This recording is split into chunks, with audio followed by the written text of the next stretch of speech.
Hey, what's up, guys? It's Brian from Whisper Status 74. The topic of the video today is brand loyalty. And where do your loyalties lie?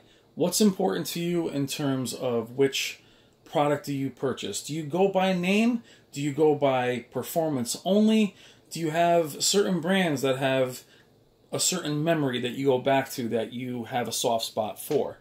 In gaming, is that the PlayStation brand? Is that Atari? How far back do we go? Sega, Nintendo. The reason I want to do this video is I was in Best Buy the other day, and a salesman was talking to a customer. A customer walked up to him, said, "I'm looking for a 4K TV." The very first question the guy asked is, "Are you a Samsung guy? Are you a Sony guy?" Before the guy could even get Sony out of his mouth, the guy said Samsung. Right away, they went out to the showroom, left the Magnolia area to look at Samsungs. And I found that interesting. I found that probably the person was a very casual buyer and probably had a Samsung before and went out and purchased just another Samsung. Now, I wish I had that. Honestly, I think ignorance is absolutely bliss. And a lot of you guys that watch the channel, we talk about being content and how hard it is. And I really wish I just had my TV, I just watch it, and I would be completely happy with it. Also, what made me think about this was even in the sporting world, brand loyalty. LeBron James went to the LA Lakers, and a lot of younger people I know just now are going to watch the Lakers. They don't care what team he's on. So is that a generational thing? I'm in my early 40s, and we stay with our teams. I don't care where the superstars go. I watch my team no matter how bad they are. Which is right, which is wrong. It doesn't really matter. It's up to you what one is wrong and what is not wrong. However, when I think about this little room that I'm in a small media room in my basement. That is all my wife will allow me to have. So there's a ton of electronics in this room.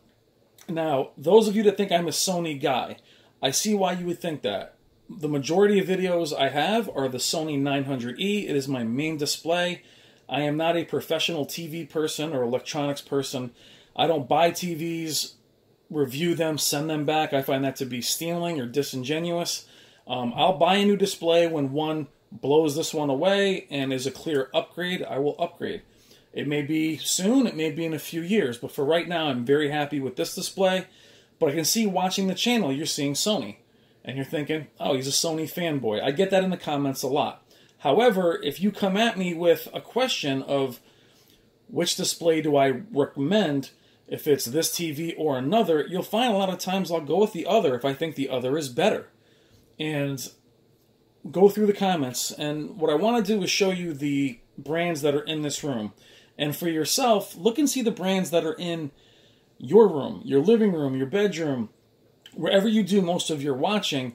Sound's your Samsung TV match a Samsung soundbar? Do you have Sony speakers? As I was walking through the sound room at AV Receivers, I didn't immediately look at my same next receiver to be the same brand I have. I want to go with the one with the best features and the best performance. So, gamers, this goes way back. If you grew up in the 70s, you had Atari or Intellivision. Very few people had both. ColecoVision, go up the line. Sega Master System, Nintendo NES, Sega Genesis, Super Nintendo. I had a TurboGrafx 16 from NEC. Dreamcast, Sega, Genesis. We can do this all day long. Were you someone that bought a Panasonic 3DO? Did you take a chance on Panasonic because you had a Panasonic TV? Magnavox, all these different brands. Do any of them mean anything to you? Or do you really review and do your homework and go to the next brand that suits your needs?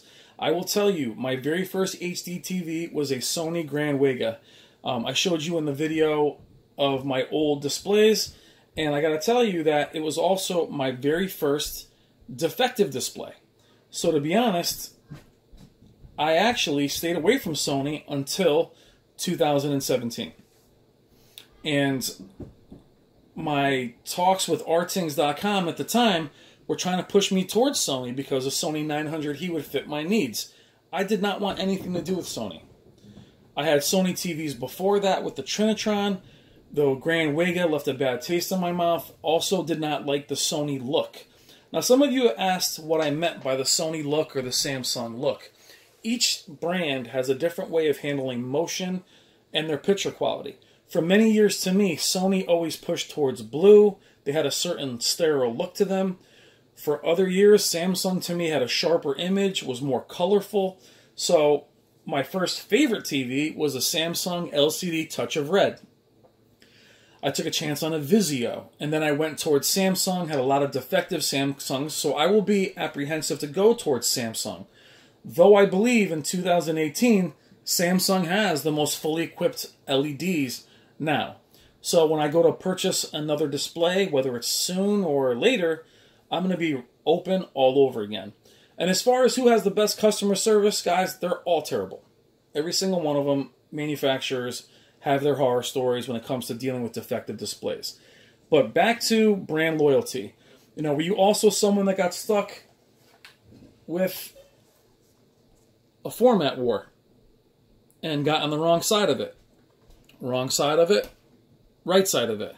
Really quickly with HD DVD, with this movie, I will tell you, no special features, a ton of special features. On The Thing, HD DVD, it has an 80-minute documentary that you can only find on YouTube now. So anyway, it doesn't necessarily mean that whoever wins is better off. And also, one guilty pleasure I want to plug is a movie called Brotherhood of the Wolf. If you guys are familiar with this movie, it is amazing. It's also not on Blu-ray unless you get the French version, but excellent film. Now, quickly, I want to do a quick tour of my room, my media room, and show you the different electronics that are in here. And like I said, this is not a look how much crap I have video. This is just simply what's in this room, and I want you to look around your own room and see what brands are in there as well. Okay, we are off the tripod. Sony, Microsoft, Samsung, Sony, Pioneer. Now, why is that important? Sony makes receivers. Polk.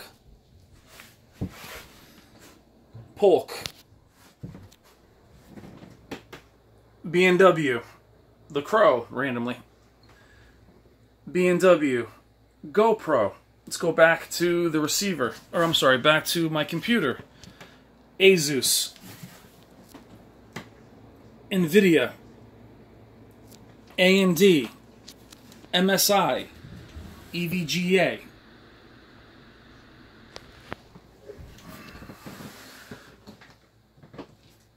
Roccat keyboard, Logitech keyboard, Microsoft, PlayStation, Steam, Polk, random headphones. Movie posters, iPad, Surface Pro, my favorite, Xbox 360 Elite, New York Giants. I'm just kidding with the Giants, but that is my team. Random stuff. What I'm trying to say, guys, is that whether I'm a Sony guy or not, Sony makes receivers. They make speakers. Samsung makes SSDs, which is in that. So to me, to be a Sony guy isn't really accurate. I'll go with whoever gives me the best product. Appliances, do yours need to match? I've had matching appliances that are very expensive and they break down. But speakers, receivers, when I upgrade this receiver to an Atmos receiver, it's not going to be a Pioneer Elite unless that's the one that's best equipped to deliver what I need. Same with Blu-ray players. Game systems, I went with the Xbox One, though I hated it initially. I love the PlayStation 2, didn't love the PlayStation 3. I have an NVIDIA graphics card.